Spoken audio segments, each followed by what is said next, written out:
Everyone, welcome to my channel. दोस्तों, मेरे channel में आप सभी का स्वागत है और जो न्यू सब्सक्राइबर है उनका हार्दिक अभिनंदन है। दोस्तों, कैसे हैं आप सब? मैं बिल्कुल ठीक हूं और घर के बाकी सब लोग भी बहुत अच्छे हैं। बस मौसम खराब है दोस्तों, मौसम बिल्कुल अच्छा नहीं है। मैं क्या कहूँ, कभी मैं बोलती हूँ बारिश हो रही है, कभी बोलती हूँ बादल आ रहे हैं, लेकिन अब मैं ये कहूँगी कि 2-3 दिन से बादल आ रहे हैं लेकिन बारिश का कहीं अता पता नहीं है। और बहुत बुरी सड़ी वाली जो गर्मी होती है ना, उमस, वो इस समय हो रही है। उससे मुझे थोड़ी सी घबराहट होती है। तो बस सभी लोगों को इस मौसम से प्रॉब्लम होती है, मुझे भी है नॉर्मली, क्योंकि आप कुछ नहीं कर सकते हैं। आप इस समय कूलर नहीं चला सकते हैं क्योंकि डॉक्टर्स वगैरह सभी ने मना किया है ऑलमोस्ट एसी और कूलर के लिए। तो एसी में तो मैं वैसे भी नहीं रहती हूँ, मुझे सूट नहीं करता है। और कूलर मैं हर बार करवा लेती थी, इस बार मैंने कोरोना की वजह से कूलर सेट नहीं करवाया है। तो और कूलर चलाऊंगी तो परेशानी होती है। उत्कर्ष को भी पता नहीं क्यों इस समय जो है ना बहुत ज़्यादा परेशानी होती है, कभी नाक बंद होती है, कभी कुछ परेशानी, कभी कुछ परेशानी। तो हम लोग अवॉइड ही कर रहे हैं और इस उमस भरी गर्मी में रह रहे हैं और साथ में ब्लॉगिंग कर रहे हैं ना, बिना रुके। मम्मा की ब्लॉगिंग होती रहती है और उत्कर्ष, अगर मम्मी का कभी मन नहीं होता तो उत्कर्ष पीछे से कहता है मम्मा प्लीज थोड़ी सी ब्लॉगिंग कर लो मम्मा। और उत्कर्ष के 1 तारीख से स्कूल ओपन हो रहे हैं, तो बस मेरा ख्याल है ये ब्लॉग जब जाएगा उस टाइम पे 1 तारीख आ चुकी होगी, है ना बेटा? हाँ। और बस तो अब इनकी पढ़ाई शुरू हो जाएगी। अभी भी घर में पढ़ाई में कराती हूँ लेकिन उसका कोई मतलब थोड़ी होता है। अब जब मैडम वहाँ से वर्क भेजेंगी तब उत्कर्ष जी मन लगा के पढ़ाई करेंगे। और भगवान जाने अब स्कूल वगैरह कब खुलेंगे, बच्चे कब जा पाएंगे, क्या होगा वो तो कोई नहीं जानता। अभी कुछ नहीं कहा जा सकता।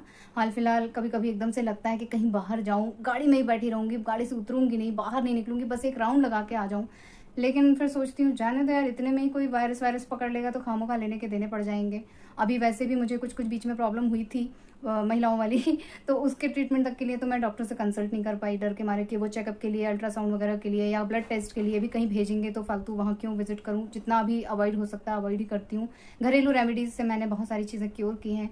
तो अभी बाहर जाना मन करता है लेकिन फिर वो थोड़ी देर बाद जब ये सारी चीज़ें सोचने में आती है ना कि बाहर क्या क्या हो सकता है, तो फिर मन वहीं का वहीं रुक जाता है। इससे पहले आप लोग पूछें कि मुझे क्या प्रॉब्लम है, मैं आपको बता दूं। शायद मैंने पहले बताया भी है कि जब ये उत्कर्ष जो है ऑपरेशन से हुए थे और ऑपरेशन के टाइम पे मुझे डॉक्टर ने बताया था कि मुझे जो है 3 सिस्ट है छोटे छोटे से, जो एक्टिव नहीं है। लेकिन मुझे पता नहीं क्यों जब से ये ऑपरेशन से हुआ है तब से पेट में बहुत दर्द रहता है, बहुत ज़्यादा। और जब ये 1.5 या 2 साल के थे उस टाइम पे ये दर्द अचानक से बहुत इंक्रीज हुआ था। तो मैंने यहाँ की एक गायनिक हैं, अच्छी डॉक्टर हैं, उनको दिखाया था। तो उन्होंने 15 दिन का ट्रीटमेंट किया था और उस समय वो 1-2 महीने के लिए रुक गया था। फिर से वो दर्द मुझे धीरे धीरे चालू हो गया था और मैं बहुत ज़्यादा परेशान हो गई थी। उसके बाद उत्कर्ष बीमार हो गए थे, 2 साल 2.25 साल के थे ये, तब से इनको टाइफाइड वगैरह हो गया था। और जो डॉक्टरों ने इनके ऊपर एक्सपेरिमेंट किया तो सारा ध्यान फिर अपना भूल के बच्चे में लग गया। और डॉक्टर के ऊपर तो इतना गुस्सा आता था ना कि मेरा मन करता था कि मैं पर्टिकुलर उसके केबिन के सामने बैठ जाऊं और जितने भी वहाँ पेशेंट आते हैं सबको उसकी हकीकत बताऊं कि देखो उसने मेरे बच्चे के साथ क्या किया है। और उसका एक रट्टू तोता जैसा वो कंपाउंडर था या जो भी था असिस्टेंट, वो एक रटा रटाया ढर्रा चलाता था कि देखो बच्चे दूध पीने में आनाकानी करते हैं तो आप उसे पेड़ा खिलाइए, आप रबड़ी खिलाइए। आप अरे बच्चा जो चीज़ पचा नहीं पा रहा तुम पेड़ा रबड़ी खिलवा रहे हो। तुम इसको बच्चे को मेरे को बोला कि इसको तला हुआ ही दोगी, तुम पापड़ दो, चिप्स दो, पेड़े खिलाओ, इसको रबड़ी खिलाओ, खूब चॉकलेट खिलाओ, बिस्किट खिलाओ, इसको चावल खिलाओ, रोटी मत खाने दो, भुना हुआ चावल दो, चावल हर फॉर्म में दो। मतलब कुल मिला के इनका लिवर सब सूज के बड़ा इलार्ज हो गया था। और कहाँ से सद्बुद्धि आई कि 2 महीने उस डॉक्टर के पास हम लोगों ने ट्रीटमेंट कराया और 2 महीने में जब बच्चे की तबीयत और बिगड़ी तब हम लोग जो है दूसरे डॉक्टर के पास लेके भागे जो आयुर्वेदिक थे, क्योंकि उन्होंने भी एक अच्छे हॉस्पिटल में रिकमेंड कर दिया था जहाँ 5 दिन इनको एडमिट करके इंजेक्शन वगैरह लगे थे। वो चीज़ें मैं कभी भूल नहीं पाती। मेरा ना डॉक्टरों के ऊपर से विश्वास उठ गया कि वो उनके लिए पेशेंट एक एक्सपेरिमेंट करने की चीज़ है। एक्सपेरिमेंट करते हैं, सक्सेसफुल हो गया तो ठीक है, नहीं तो दूसरा बंदा तो है ही उनके पास। मुझे इतना गुस्सा आ रहा है ना इस समय, क्या बताऊँ। मैंने गुस्सा किया तो ये बोल रहा है कि मम्मा आपको देख के तो मेरी स्माइली चली गई, मैं डर गया। नहीं बेटा, अब आप अच्छे हो गए हो और इस बात के लिए मैं ये डॉक्टर जो है ना वो काफ़ी एजेड है और बहुत धुतकारते हैं, इतना अपमान करते हैं, लेकिन फिर भी हम लोग उनकी चौखट नहीं छोड़ते हैं कि हम ये डांट सह लेंगे, इसे भी दवा समझेंगे, कड़वी दवा। और उनकी ब्लेसिंग है कि ये क्या कर रहे हो। उनकी ब्लेसिंग है कि ये बच्चा जो है आज ठीक ठाक है मेरी आंखों के सामने। और एक बात बताऊं, उन्होंने मेरा सिस्ट का ट्रीटमेंट किया और उससे मुझे बहुत फ़ायदा है। तो मैं अभी तो ट्रीटमेंट रुका हुआ है लेकिन जब भी मौका मिलेगा मैं दोबारा करवाऊंगी। और उन्होंने मुझे जो परहेज बोला था वो मैं रेगुलर कर रही हूँ, मैंने बिल्कुल भी उसे छोड़ा नहीं है। 2 साल का गैप हो गया है मेरा और उसके बाद जब भी अभी मौका मिलेगा मैं उसे कंटिन्यू करूँगी। और मैंने घरेलू रेमेडी जो की है उससे मुझे बहुत फ़ायदा है, बहुत ही ज़्यादा। तो ओवरऑल सब कुछ फिट एंड फाइन है और थोड़ा बहुत कुछ ना कुछ तो लगा ही रहता है। मैं यही बोलती हूँ कि अगर मुझे कुछ ना हो तो दिन अधूरा अधूरा रहता है। कुछ ना कुछ होना चाहिए। चिको तुम मेरा ध्यान डाइवर्ट करते हो उल्लू।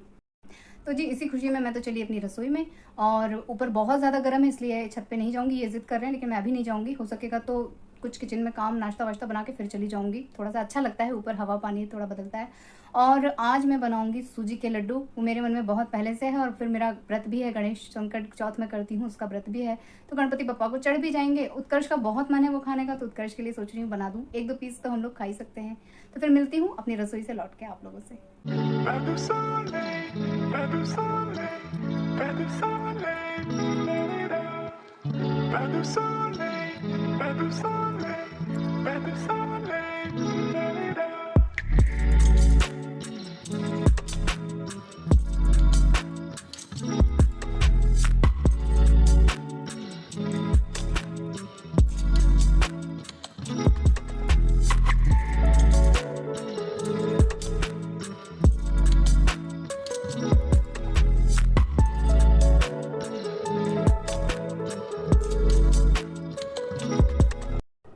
दोस्तों हम लोग का डिनर हो गया है और लड्डू बहुत टेस्टी बने थे।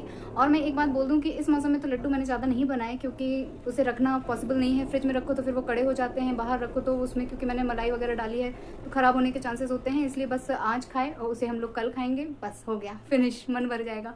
और रेसिपी चूँकि मैं पहले कई बार डाल चुकी हूँ, शायद आप लोगों ने देखी होगी, इसलिए मैंने ज़्यादा कुछ खास रेसिपीज़ में डाली नहीं है, बस थोड़ी सी क्लिपिंग डाल दी है।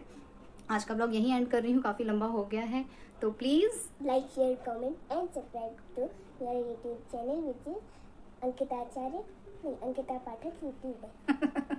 हाँ ठीक है दोस्तों, इन्हें तो अंग्रेजी झाड़ दी। मैं बता दूं कि प्लीज़ मेरे चैनल को सब्सक्राइब कीजिएगा, वीडियोस को लाइक कीजिएगा और कमेंट करके बताते रहिएगा कि और मैं क्या करूं, आप लोग कैसे हैं और कैसा लगा मेरा वीडियो।